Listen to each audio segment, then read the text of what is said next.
September 3rd, 1944. Outside Chartres, France. Rain slicks the cobblestones of a ruined farmyard as engines idle in uneven chorus. Diesel fumes hang low in the damp air, mixing with the smell of crushed apples and wet canvas. Beyond a hedgerow torn apart by shell fire, a long column of olive-drab trucks sits nose to tail. Silent now, but radiating a sense of latent motion, as if they could surge forward again at any second. Oberingenieur Karl-Heinz Vogel stands with his hands tucked into the pockets of his greatcoat, staring at them. He is not a combat officer. His collar bears no decorations of heroism. Vogel is a senior logistics engineer, seconded to the Wehrmacht from the Reich Ministry of Armaments, attached to a technical assessment team whose job is simple in theory and unbearable in practice. Examine enemy equipment, explain why it works, and report conclusions that no one wants to hear. Around him, German infantry guards watch nervously as American prisoners are marched away. The front has moved east faster than anyone predicted. This yard, once American just hours ago, now belongs to Germany again, briefly, temporarily, like so much else in 1944. Vogel ignores the soldiers. His attention is fixed on the trucks. They are everywhere. Not tanks, not half-tracks, trucks. Long-nosed GMC CC Cargus with their canvas tops sagging under rainwater. Dodge WC Series command trucks. Fuel tankers. Wreckers. Ambulances. Box-bodied repair vans with their doors flung open. Tools still hanging from racks inside. Vogel steps closer to one of them. He runs a gloved hand along the fender. Stamped steel. Thick. Not elegant, but solid. The bolts are oversized, the welds uneven but generous. Everything about the truck suggests it was designed by people who expected it to be abused, which Vogel realizes it has been. Mud cakes the axles nearly to the hubs. The tires are worn but intact, their treads chewed by hundreds of kilometers of French roads, forest tracks and shell-cratered detours. The engine block ticks softly as it cools, like a living thing settling after exertion. One of Vogel's assistants, a younger engineer named Lieutenant Ernst Schäfer, flips open the hood. "Maybach?" Schäfer asks reflexively, then stops himself. Vogel shakes his head. No. American. The engine is huge. Simple. No unnecessary refinement. Fewer moving parts than German designs of comparable output. Schäfer frowns as he studies it. "It's crude," he says. "Yes," Vogel replies, "and that is the point." They move down the line. Each truck is similar. Not identical, but standardized enough that parts look interchangeable at a glance. Vogel notices that damaged vehicles have been cannibalized methodically. A missing headlamp here, a borrowed tire there. The trucks are not treated as individual machines. They are components. A German artillery shell lands somewhere miles away, a distant thud that vibrates faintly through the ground. No one reacts. Vogel has lived with that sound for years now. "What unit was this?" Schäfer asks. Vogel checks the captured documents in his folder. U.S. 3rd Army. Supply battalion attached to Armored Corps. Schäfer looks back at the trucks. "There are more of them than tanks." Vogel allows himself a thin, humorless smile. That, he says, is why they are winning. The Blitzkrieg had promised something else. Speed. Shock. Armor punching through weak points. Motorized infantry riding the momentum of panzers deep into enemy territory. In 1940, it worked brilliantly. Because the distances were short, the infrastructure intact, the enemy unprepared. But standing here in 1944, Vogel sees the cost of believing your own myth for too long. German trucks, when they exist at all, are specialized, complex, and scarce. Many are civilian vehicles pressed into service, their suspensions buckling under military loads, their engines choking on bad fuel. Spare parts vary by manufacturer, by year, by region. Mechanics improvise endlessly, and still vehicles break down faster than they can be repaired. The American trucks do not look better. They look replaceable. Vogel opens the cab of one CCKW. Inside, the seat is torn, the dashboard scratched and greasy. A map is still tucked into the door pocket, corners curled from moisture. Coffee stains ring the metal floor. This is not a machine meant to be admired. It is a machine meant to be used. Behind him, Schaefer mutters, almost to himself, "They've driven these from Normandy, haven't they?" "Yes," Vogel says, "and beyond." "How many?" Schaefer asks. Vogel does not answer immediately. He is thinking of the figures he read before being sent west. Reports from neutral observers. Whispers from intelligence channels. 800,000 trucks. Not planned, built. While Germany argues over fuel allocation, rail priorities, and which factory deserves scarce steel, the Americans simply build more vehicles. When one breaks, another arrives. When a road is destroyed, engineers throw down temporary bridges and keep moving.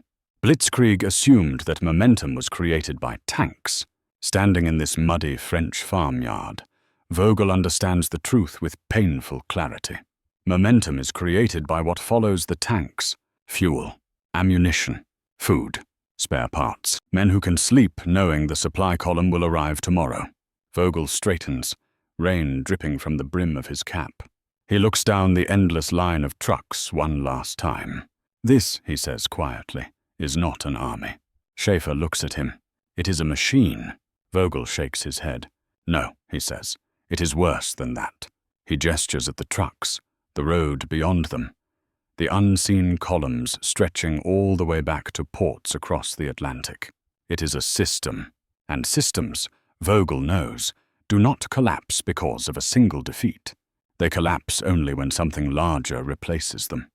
September 10th, 1944. Somewhere near the Meuse River. The trucks keep coming.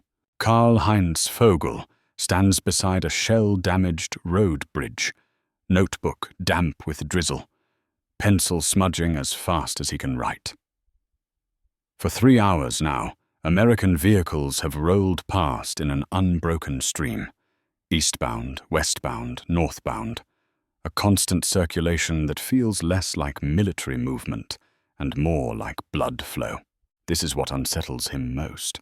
There is no sense of strain, no panic, no bottleneck that lasts more than minutes. When the bridge ahead proves too weak for heavy loads, American engineers divert traffic without ceremony. Bailey Bridge components are unloaded from flatbeds already waiting. Men move with the bored efficiency of people repeating a task they have done 100 times before. Within hours, steel lattice spans the river, and traffic resumes as if nothing happened. Vogel watches a GMC truck crawl across the new bridge, suspension groaning under crates of artillery shells. Another follows, then another, and another. "How many divisions does this supply?" Schaefer asks quietly. Vogel closes his notebook. "All of them," he says. The realization has been forming for days now, crystallizing with each mile they advance and retreat, each captured depot, each destroyed German rail line. The Americans are not pushing supplies to units. They are building the battlefield around supply. German doctrine, even now, still treats logistics as a supporting function. Essential, yes, but secondary. Combat units take precedence. Fuel and ammunition are rationed reactively. Trains are scheduled on paper that assumes bridges remain intact and partisan attacks can be suppressed. But the Americans do not assume. They plan for disruption. Their convoys move redundantly. Routes overlap. Units carry more than they need, not because of inefficiency, but because surplus absorbs shock. When one column is bombed or delayed, Another fills the gap without orders ever needing to change. Vogel flips to a fresh page and writes a single word. Elasticity. He has seen nothing like it. German supply officers fight their own system daily. Paperwork delays, conflicting priorities, factories producing incompatible components, vehicles immobilized for want of a single gasket that must be shipped from another city already in ruins. Here, an American truck breaks down, and another is stripped beside it within minutes. Parts fit. Bolts line up. Engines swap without drama. Schaefer crouches beside the road, watching a convoy pass. "They waste fuel," he says. "Look at them idle." "Yes," Vogel replies, "because they can." That answer feels obscene in 1944. Germany hoards fuel like treasure. Training flights are cut. Tanks are abandoned for lack of gasoline. Units retreat not because they are defeated, but because their engines are dry. And yet here, American drivers idle engines to keep them warm, to avoid cold starts, to save time. Time. Vogel realizes that time, not distance, not armor, not even air superiority, is the true currency of this war. The Americans buy time with trucks. Every minute a German unit waits for fuel is a minute the Americans gain. Every hour a division pauses to consolidate is an hour American logistics erase with movement. Blitzkrieg was meant to compress time, to shock the enemy faster than they could react. But Blitzkrieg assumed a finite battlefield, a campaign with an end date. What happens, Vogel wonders, when the war does not end? When the front stretches from Normandy to the Vistula? When supply becomes the war itself? That evening, Vogel is summoned to a temporary headquarters, a commandeered schoolhouse with maps tacked haphazardly to cracked walls. An Oberst from Army Group B listens impatiently as Vogel presents his findings. "You are telling me," the colonel says flatly, "that trucks won the war." "No," Vogel replies carefully. "I am telling you that tanks did not." The colonel bristles. "Our panzers arrive late," Vogel interrupts, then stops himself, lowering his voice. "They arrive late because fuel arrives late. Fuel arrives late because trucks do not." Silence fills the room. Vogel presses on. "Assaut summon," knowing this may be his only chance. "The Americans do not fear overextension," he says, "because extension is their strength. Every kilometer forward is another kilometer of road they dominate with wheels." The colonel looks away, jaw clenched. "You are suggesting," he says slowly, "that Blitzkrieg failed not because it was flawed, but because it succeeded too early." Vogel nods. "It taught us the wrong lesson." The colonel dismisses him shortly after. Outside, night falls. Engines continue to rumble in the distance. Unseen convoys threading the dark, headlights hooded, movement relentless. Schaefer joins Vogel on the steps. "Will they listen?" he asks. Vogel watches the road. "No," he says, "because listening changes nothing now. The Americans have solved a problem Germany no longer has time to solve. How to move an army every day. How to feed it, fuel it, repair it. Not as an exception, but as a baseline. Blitzkrieg was built to win battles. The American system is built to win wars." And as Vogel listens to the trucks passing through the night, he understands something that feels almost unbearable in its simplicity. Germany is not losing because it lacks courage. It is losing because it cannot keep moving.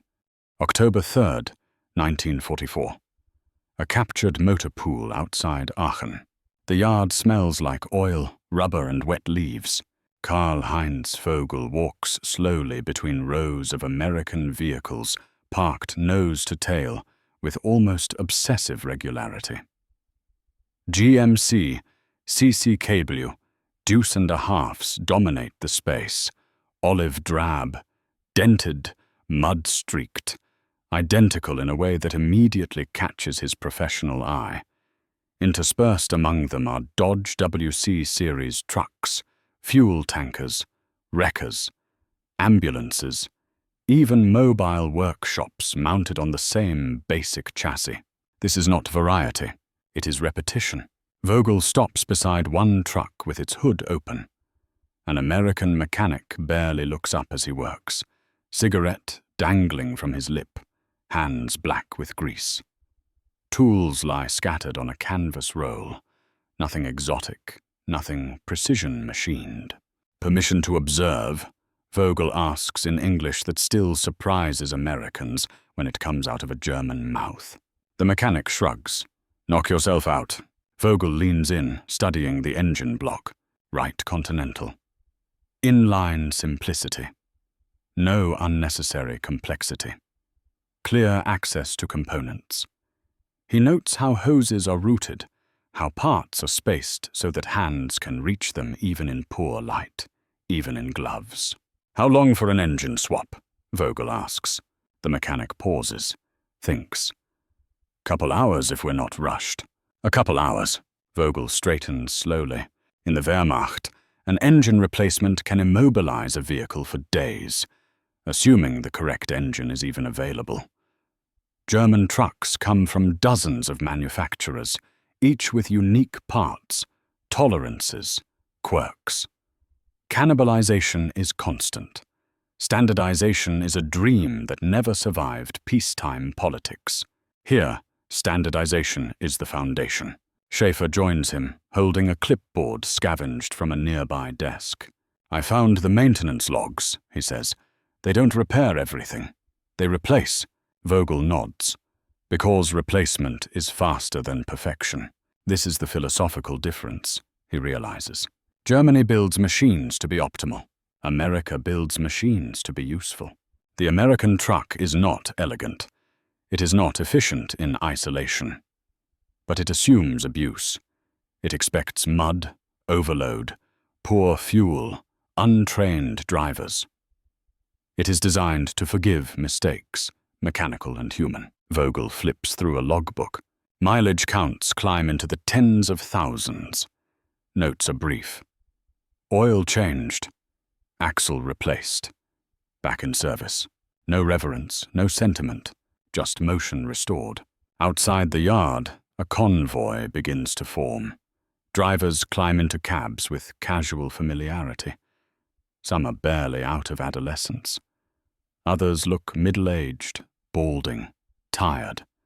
Men Germany would have long since deemed unfit for frontline service, and yet they drive. They drive day and night.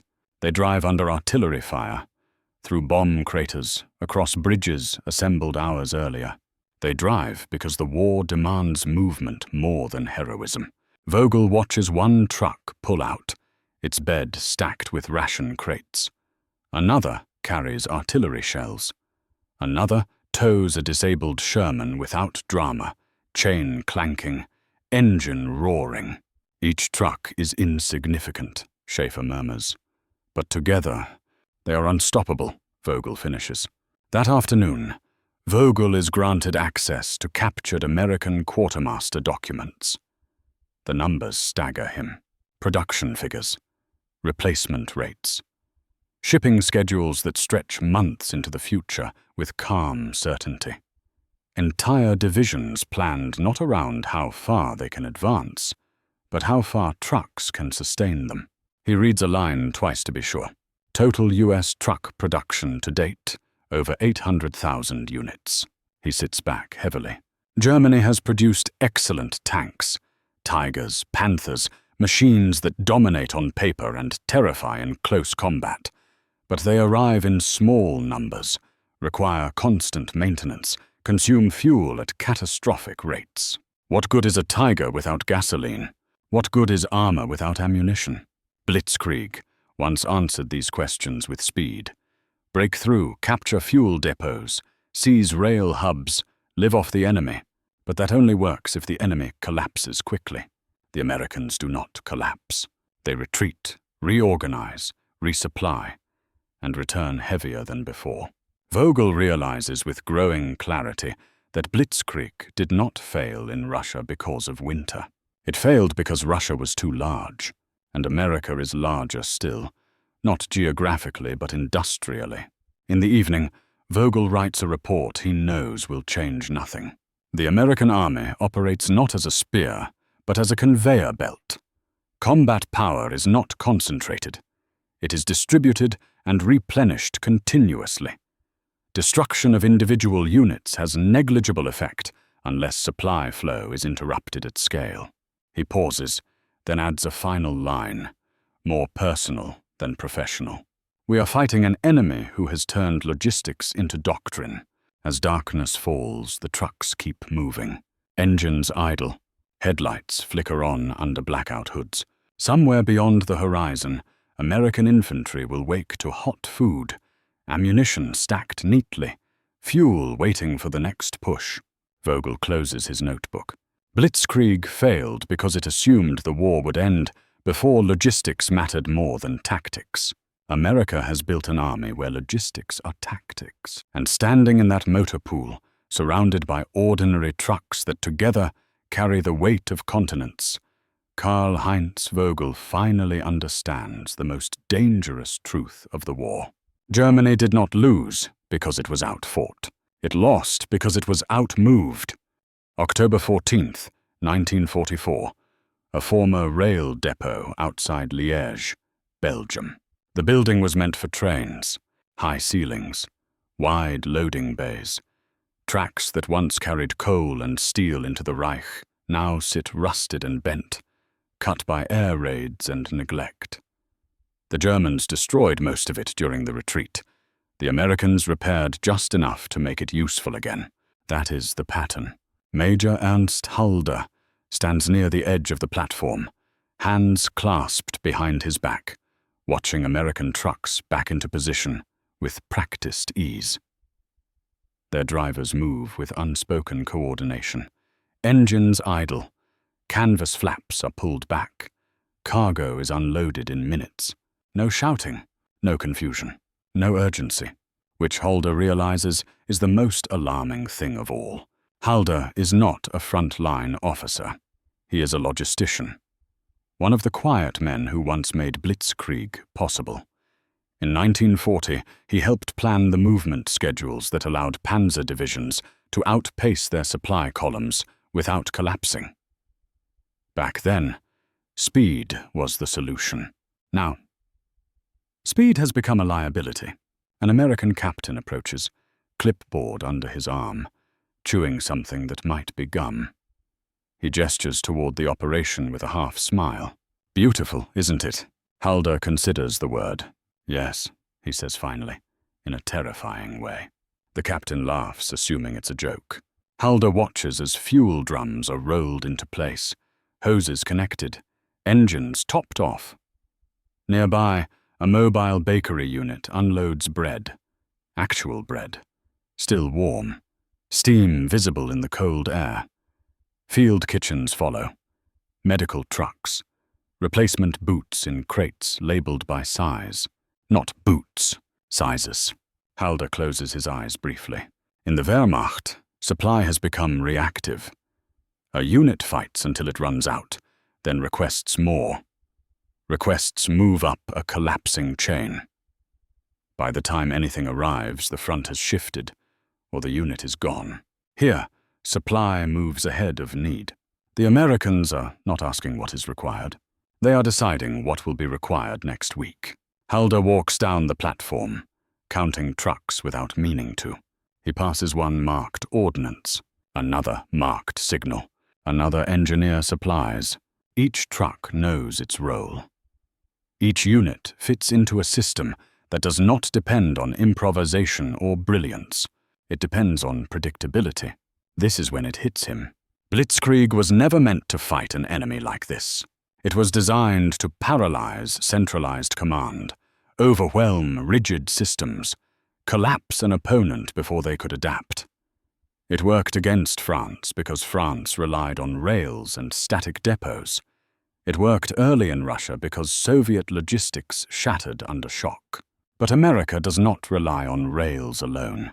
It relies on roads, on trucks, on redundancy so vast that losing 10 vehicles is meaningless. Halder stops beside a wrecked German Opel Blitz truck, shoved into a ditch, half buried in mud. Its tires are bald. The engine compartment is open, empty. Cannibalized weeks ago. Next to it stands an American GMC, dented but running, exhaust puffing steadily. The comparison is obscene. The Opel was a good truck, but there were never enough of them, and they were never treated as expendable. The Americans treat trucks like ammunition. Consumed, replaced, unemotional. That afternoon, Halder meets with Schaefer and Vogel again, this time in a commandeered farmhouse serving as an ad hoc intelligence center. Maps cover the walls, not just front lines, but supply corridors stretching back to ports that now belong entirely to the Allies. Antwerp, Cherbourg, Marseille, names that mean inevitability. They are not fighting us anymore, Schaefer says quietly. They are advancing through us, Vogel nods, and every kilometer makes them stronger. Halder spreads out a captured American logistics briefing. He points to a chart showing truck density per division. Look at this, he says. They plan operations assuming losses. They assume bridges will be destroyed, roads cratered, vehicles abandoned. And they compensate? Schaefer asks. No, Halder replies. They overwhelm the problem. He taps the chart. If one route fails, 3 others exist. If a convoy is bombed, another follows hours later. Their system does not avoid friction. It absorbs it. There is a long silence. Finally, Vogel speaks the thought none of them want to voice. Blitzkrieg depended on the enemy running out of time, he says. America manufactures time. That night, Halder writes in his private journal. Not a report, not something meant for Berlin. We mistook tanks for power. We mistook speed for victory.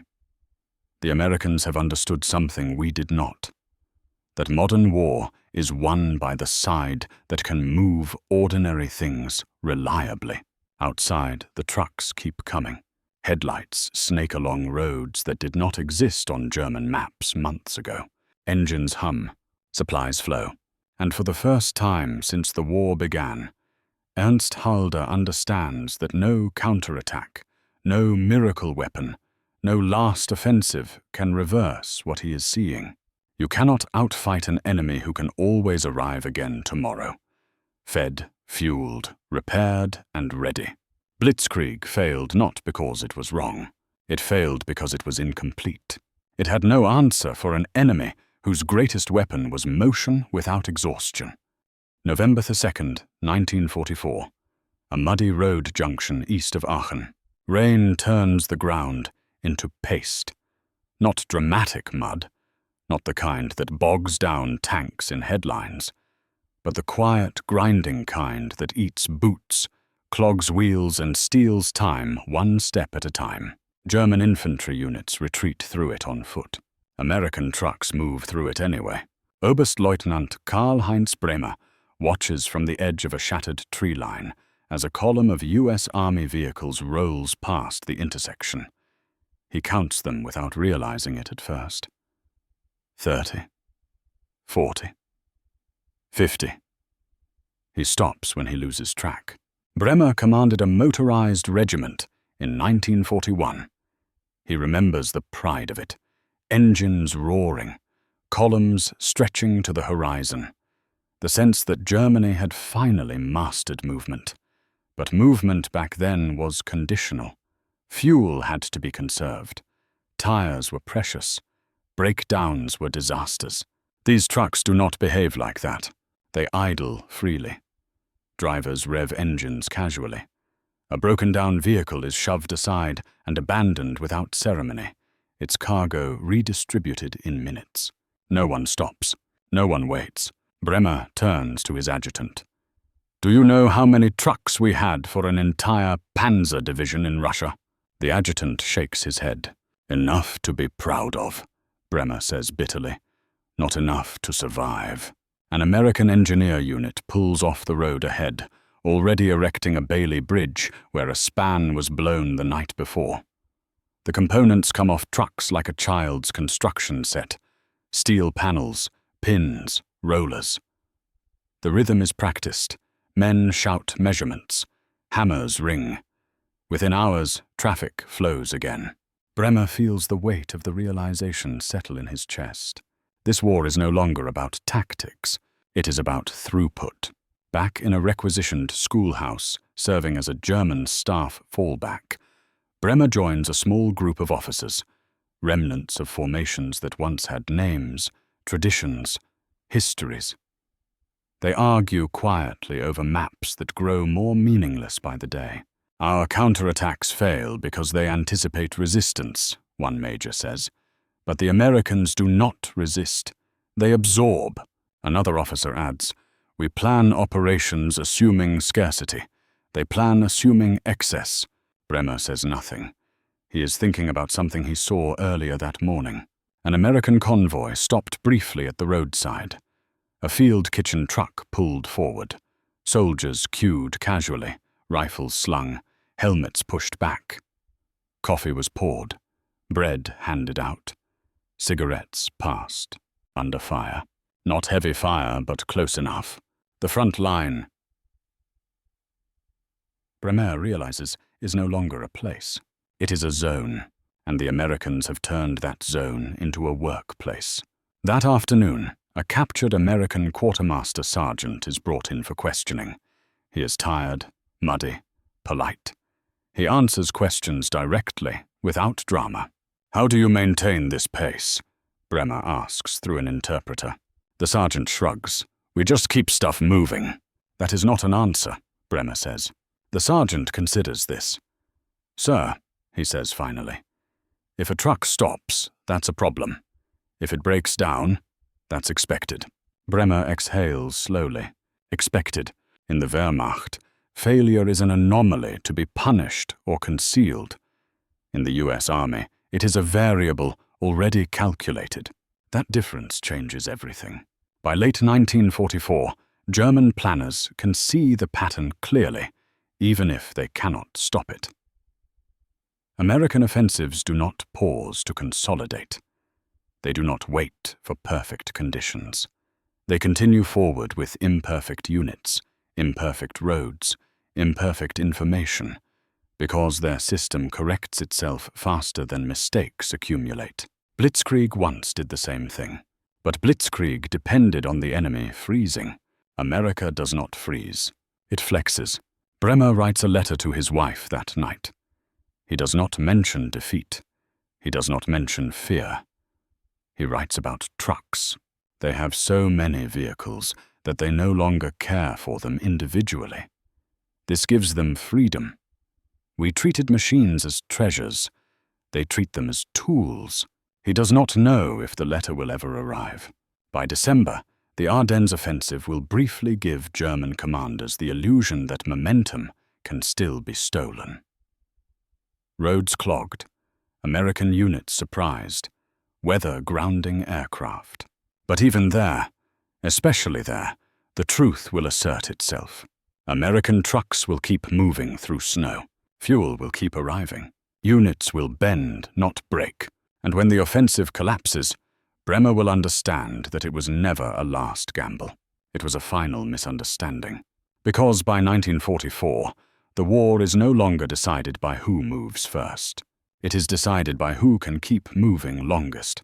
And the answer to that question was already rumbling down muddy Belgian roads, engine after engine, crate after crate, mile after mile. January 18th, 1945, a converted factory outside Frankfurt. The machines are silent now. Where conveyor belts once carried ball bearings, long wooden tables have been assembled under hanging lamps. Blueprints, captured documents, and wrecked engine parts are laid out with almost reverent care. This is not a command post. There are no maps with arrows, no radios crackling orders. This is an autopsy. Major Wilhelm Krämer, formerly of the Heereswaffenamt, adjusts his wire rim glasses and studies the object in front of him. The differential housing of an American 2.5-ton truck. Olive drab paint flakes off under his fingers. The casting is crude, heavy, inelegant, but intact. The truck it came from had been captured near Metz with over 60,000 kilometers on the odometer. Still running. This would never pass our pre-war inspection standards, one engineer mutters. Kramer nods, which is why it would never survive this war. Around the table sit men who once designed Germany's most admired machines. Engineers from Daimler-Benz, Mann, Henschel. Specialists in metallurgy, precision tolerances, optimization. They are now examining an enemy philosophy made steel. The American truck is not efficient in the German sense. It wastes material. It sacrifices elegance. It is overbuilt where refinement would normally suffice. But it works in mud, in snow, with poor fuel, with minimal maintenance, driven by men with weeks of training instead of years. One engineer points to the suspension. They assumed abuse. Another flips through captured manuals. They assumed careless drivers. A third adds quietly, they assumed replacement. That last word hangs in the air. Because replacement is the concept Germany never truly embraced. In 1940, Blitzkrieg thrived on shock and tempo. Panzer divisions outran supply lines, relying on captured fuel, seized depots, enemy paralysis. It worked because wars were short, because Europe's infrastructure was dense, because resistance collapsed before logistics did. But the Americans built their army for something else entirely. A long war, across oceans, against enemies who would not collapse. Kramer remembers pre-war debates vividly. German planners argued that trucks were inferior to rail, too fuel-hungry, too maintenance-intensive, vulnerable.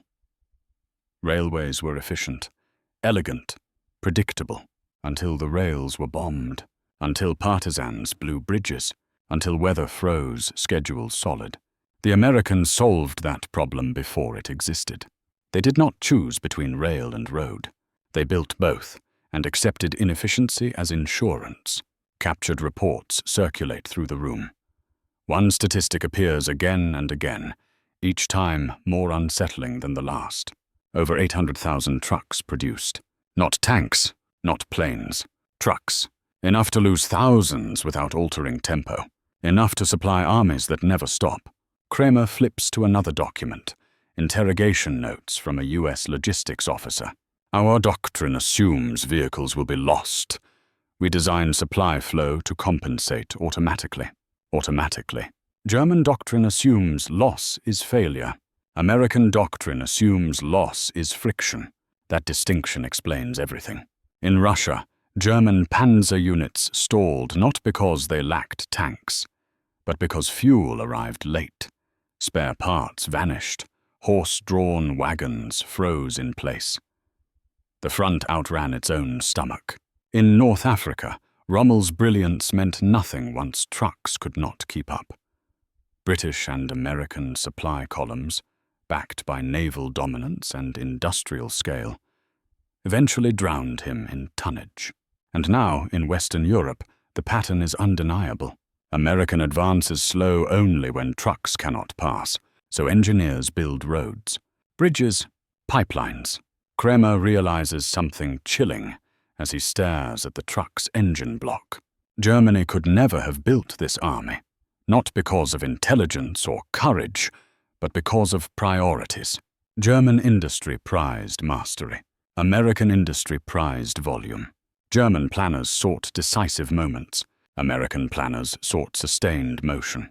Blitzkrieg was designed to win before arithmetic mattered. America designed its war around arithmetic from the beginning. Later that evening, Kramer writes his assessment. We misjudged the decisive weapon. It was not the tank, nor the aircraft, nor the gun. It was the capacity to move men, fuel, and food continuously, regardless of loss. He does not bother adding recommendations. There is nothing left to change. Outside, the distant rumble of engines rolls across the night. American convoys pushing east toward the Rhine, headlights hooded, schedules already written days in advance. The war has passed the point where German ingenuity can matter, because ingenuity cannot overcome scale once scale is in motion, and for the first time, the men who once believed Blitzkrieg had rewritten warfare understand the truth. They had solved the opening act. The Americans had solved the ending. March 7th, 1945. The west bank of the Rhine. Remagen. The bridge should already be gone. Captain Karl Friesenhahn of the Wehrmacht engineers knows this. He can see the charges wired to the Ludendorff bridge, the cables snaking awkwardly along concrete, scarred by years of neglect and weeks of air attack.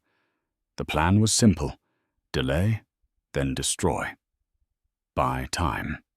Force the Americans to regroup. Instead, the bridge still stands.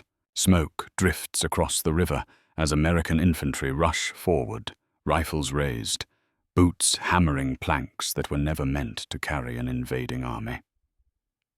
Friesenhahn watches in disbelief as the first US troops reach the far side. Then come the vehicles. Not tanks at first. Trucks. They roll forward cautiously, one after another, engines idling, drivers craning for signs of collapse. When the bridge holds, the pace accelerates. By nightfall, a steady stream pours across the Rhine. Fuel trucks, ammunition carriers, engineer vehicles, ambulances. The Americans do not pause to admire the achievement. They exploit it. Within hours, pontoon bridges are being assembled upstream and downstream. Bailey Bridge components arrive on flatbeds. Engineers work under floodlights, hands numb, movements practiced. This is not improvisation, it is rehearsal. Friesenhahn has spent years calculating load tolerances, demolition timings, structural stress. He understands bridges. What he does not understand is how the Americans already have everything they need, everywhere they need it. Captured orders later reveal the truth. Truck columns were pre-positioned days in advance, waiting for success or failure, ready for either outcome. Supply depots are modular, routes are redundant. If one road fails, 5 others open. German logistics, by contrast, resemble a nervous system with severed nerves. Fuel is rationed to the liter. Trucks are immobilized for lack of tires. Units wait for orders that never arrive because the telephones are dead and the radios silent. The Americans move anyway. They move because movement is the plan. A week later, near Kassel, Oberstleutnant Heinrich Vogt surrenders with what remains of his motorized infantry battalion. His men stack rifles neatly, discipline intact, faces hollow. When questioned, he does not complain about air power or tanks. He talks about roads. Every time we delayed them, Vogt says, they appeared somewhere else, with trucks, always trucks. He describes American columns bypassing resistance, flowing around strong points like water around stone. Towns cut off not by encirclement, but by starvation. Fuel gone, ammunition exhausted. No trucks to bring relief. Blitzkrieg had once done the same thing. Now the Americans are doing it better. Because they are not outrunning their supply lines. They are their supply lines. German engineers inspecting captured American logistics units begin to notice another unsettling detail. Drivers are interchangeable. Vehicles are standardized. Parts fit across models. A broken truck is stripped and repaired in hours, not days. A destroyed truck is replaced without ceremony. Loss is assumed, absorbed, forgotten. German vehicles, by contrast, are unique. Specialized, finely tuned. Each loss is painful. Each breakdown cascades into delays that ripple forward. One German officer sums it up bitterly during interrogation. They treat trucks like ammunition. We treated them like jewels. By April, the Ruhr is encircled.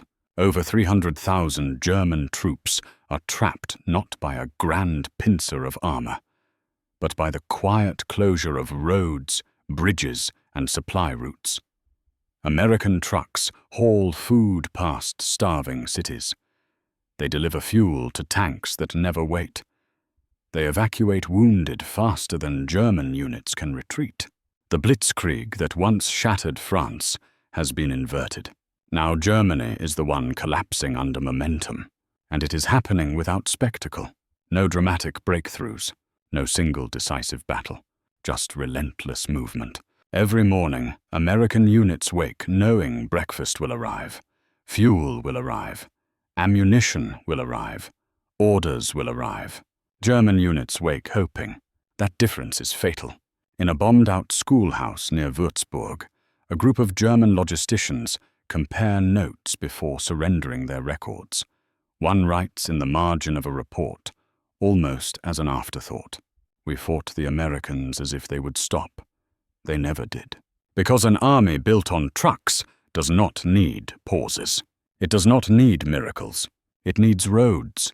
And when roads vanish, it builds new ones. As April bleeds into May, American convoys roll past camps of displaced civilians, POW columns, shattered German units marching west with white flags. The war is ending not with a thunderclap, but with a traffic jam. And behind every vehicle, every movement, every advance, is the same unglamorous machine that German engineers once dismissed as crude. The truck, not fast, not armored, not heroic, but unstoppable in numbers. May 1945, Flensburg, northern Germany. The war is over, but the movement has not stopped. Outside the former Naval Academy, American trucks idle in long lines, engines ticking, drivers smoking, waiting for instructions that arrive with the same certainty they always have. POW cages fill and empty on schedule. Field kitchens operate on time. Fuel trucks rotate forward and back like clockwork. Inside, former German officers sit at wooden tables beneath portraits that no longer matter. General Major Rudolf Gerke, once responsible for transportation planning on the Eastern Front, rubs his temples as Allied interrogators lay photographs across the table. They are not combat photos. There are no tanks, no explosions, no heroic charges. They are photographs of roads, highways clogged with American trucks stretching to the horizon. Temporary bridges spanning rivers that German planners believed impassable. Repair depots assembled from tents and spare parts, operational within hours of capture. Gerke stares at one image longer than the rest. Aerial reconnaissance taken weeks earlier shows a 6-lane highway in western Germany. 1 lane is empty. 5 are filled entirely with American vehicles. Trucks, tank transporters, ambulances, fuelers, all moving east. "It never ends," he murmurs. An American major notices. "That one?" Gerke nods slowly. "We never had this. Not once." In the weeks that follow, Allied analysts conduct hundreds of interviews with German logisticians, engineers, and staff officers. They expect to hear about bombing, about fuel shortages, about the overwhelming material superiority of the United States. They hear something subtler. Again and again, German officers describe the same sensation. Pressure, not sudden, not dramatic, constant. They describe fighting an enemy who did not slow down after setbacks, who rerouted effortlessly, who replaced losses before they could be exploited. One former Panzer Division quartermaster puts it plainly. "We planned operations around scarcity. The Americans planned around abundance." But abundance alone is not the answer. German industry had once been formidable. In 1940, it outproduced most of its enemies combined. What it lacked was not intelligence, nor engineering skill, nor discipline. It lacked a system designed for replacement. American logistics officers explained this to their German counterparts with almost embarrassing simplicity. Standardization, interchangeability, redundancy. Trucks are not assets to be preserved. They are consumables to be spent. That mindset shocks men raised on German engineering tradition, where each machine is optimized, specialized, perfected. The Americans build machines to be tolerated, built loose, built simple, built in numbers that assume failure. And when one breaks, another arrives. In Nuremberg later that year, as war crimes trials dominate headlines, quieter studies take place in offices and classrooms. Military academies dissect the collapse of the Wehrmacht, not as a moral failure, but as a logistical one. Blitzkrieg is re-examined. Not as a tactic, but as a myth. German armor had never outrun logistics in 1939 and 1940. It had simply operated close enough to railheads, depots, and captured fuel stocks that the illusion held. In Russia, that illusion died. In the West, it was buried. American truck fleets did not enable maneuver warfare. They replaced it. Movement no longer depended on decisive breakthroughs. It depended on sustained flow. The truck made that flow possible. In 1946, a translated German army study circulates quietly among Allied planners. Its conclusion is stark. Modern war is not decided by the fastest spearhead, but by the force that can maintain motion indefinitely. That sentence will echo for decades. It shapes Cold War planning. It shapes NATO doctrine. It shapes how the US military fights in Korea, Vietnam, the Gulf. The tank remains iconic. The aircraft dominates imagination. But behind them, always, are trucks. By the end of World War II, the United States has produced more than 800,000 military trucks, more vehicles than the rest of the world combined. They are not all famous. Most are never photographed. They simply arrive. German engineers understand now that Blitzkrieg did not fail because it was wrong. It failed because it was incomplete. It assumed speed without sustainability, shock without replacement, victory without endurance. The Americans did not try to perfect Blitzkrieg. They made it irrelevant. Years later, a former German colonel writes in his memoirs, "We believed war was won by brilliance at the front. The Americans believed it was won by reliability in the rear." That belief crushed the Third Reich more thoroughly than any bombing campaign. Because when the front collapses, brilliance does not matter. Only movement does. And the army that never stops moving will always outlast the one that pauses to plan perfection. By the time German engineers truly understood American trucks, the war had already been lost for years. They just hadn't realized it yet. June 1945, Le Mans, France. The depot stretches farther than the eye can comfortably follow. Rows upon rows of American trucks sit nose to tail across former farmland, their olive-drab bodies coated in dust from half a continent. Mechanics move among them with clipboards. Engines start, stop, start again. Convoys peel off in orderly waves, disappearing east, south, north, wherever the new map requires. This place did not exist before the war. It was built to end one. Colonel Frank Ross, U.S. Army Transportation Corps, stands with a group of visiting Allied officers and captured German logisticians. He does not lecture. He simply gestures. "This," he says, "is what won it." One of the Germans, an older man, thin, spectacles cracked at the hinge, stares in silence. He had overseen rail coordination for Army Group Center in 1941. He had believed until very late that if Germany could just stabilize fuel deliveries, just repair one more line, just regain control of one rail junction, momentum would return. Here, momentum does not need to return. It never left. Ross explains the system almost apologetically. Convoys are scheduled like tides. Parts are interchangeable across models. Drivers are trained to repair what they break. If a truck is lost, the column does not stop. It closes ranks and keeps moving. German doctrine had treated logistics as a supporting arm, vital, but subordinate. American doctrine treats it as a maneuver arm in its own right. The Germans had trained brilliant operational planners. The Americans trained traffic managers, and traffic managers win wars of distance. Back in the United States, demobilization begins almost immediately. Millions of men return home. Factories shift to civilian production, but the lesson does not fade. Army War College syllabi change. West Point rewrites entire courses. Operational reach becomes a formal concept, not defined by how far tanks can drive, but by how long supply can sustain pressure. The truck replaces the rail line as the unit of measure. German officers released from captivity carry the lesson back with them. In the ruins of post-war Germany, with fuel scarce and roads shattered, they rebuild infrastructure with American efficiency models in mind.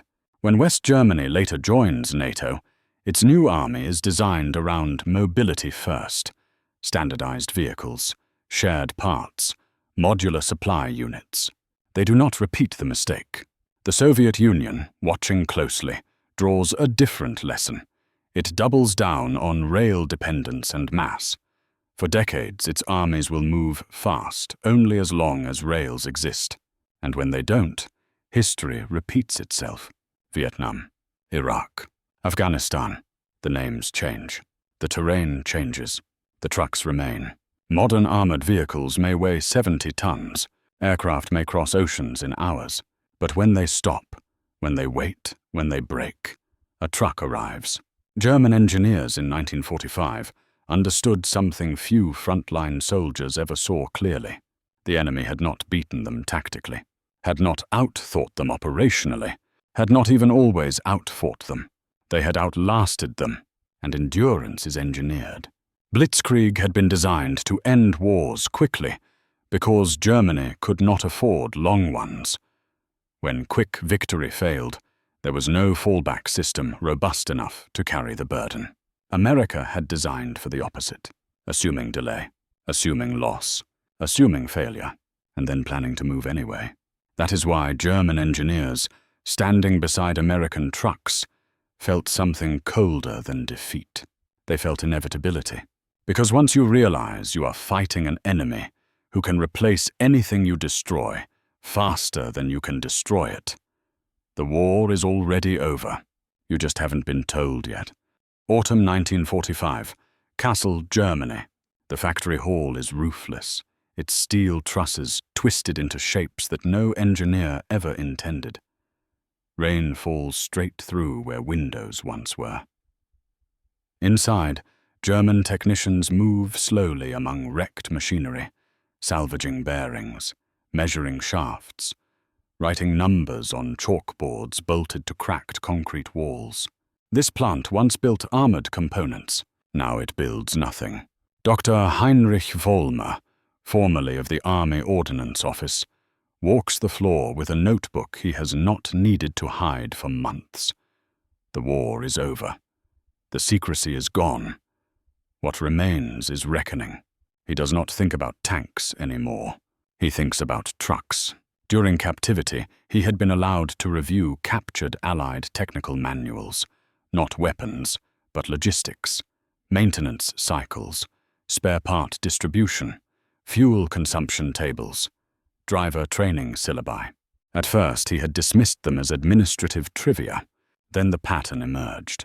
The Americans did not rely on exceptional men.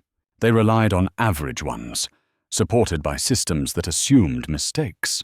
German engineering culture had prized optimization, perfect tolerances, tight margins, elegant solutions that worked brilliantly, until they didn't. American engineering prized forgiveness, loose tolerances, redundancy, interchangeability. Repair in the field by men with basic training. A German half-track might outperform an American truck on paper. But when it broke, it waited for a specialist. The American truck waited for no one. Vollmer realizes now that Blitzkrieg had failed the moment it outran its own repair capability. Once spare parts lagged, once fuel trucks were delayed, once railheads fell behind advancing units, Speed became fragility. The Americans had inverted that equation. Speed was not created by performance. It was created by replacement. In Nuremberg, prosecutors will focus on crimes, ideology, responsibility. They will not ask about trucks, but in quiet side rooms, technical interrogations tell a different story. One without villains, only systems. Why did German advances stall outside Moscow? Why did Rommel stop in North Africa? Why did Army Group Center collapse in 1944? The answers repeat. Fuel, parts, transport, always transport. German officers speak with bitterness, but also with clarity. We fought with horses against engines, one admits. We planned operations without planning supply, says another. We assumed victory would solve logistics, a third confesses. The Americans assumed logistics would enable victory. That assumption reshapes the post-war world. The Marshall Plan rebuilds Europe, not around heavy industry first, but around transport networks, roads, bridges, ports. Trucks move food before factories are rebuilt. Tires arrive before turbines. It works. NATO doctrine follows the same logic. Mobility is protected. Supply lines are armored. Every combat unit is paired with its logistical shadow. Wars are no longer imagined as decisive thrusts. They are imagined as sustained pressure. German engineers, many barred from military work, carry the lesson into civilian life. Automotive manufacturing, highway design, modular production lines. The Autobahn survives not as a weapon, but as an artery. Across the Atlantic, American officers who never fired a shot but moved millions of tons of cargo are promoted quietly. Their names do not appear in headlines, but their ideas shape everything. The modern battlefield becomes less about where the spear strikes, and more about how long the arm can keep extending. That is the real legacy German engineers saw when they inspected American trucks. Not steel, not rubber, not engines, but a philosophy, one that assumes war will be long, chaotic, and unforgiving, and prepares accordingly. Blitzkrieg failed because it bet everything on momentum. America won because it planned for friction, and friction is what breaks armies that confuse speed with sustainability. When the next wars come, and they will, this lesson will still be there, humming quietly beneath the noise of battle, in the engine of a truck, in the crate of spare parts, in the unglamorous certainty that whatever breaks today will be replaced tomorrow. That is how modern war is really fought, not at the tip of the spear, but along the road behind it,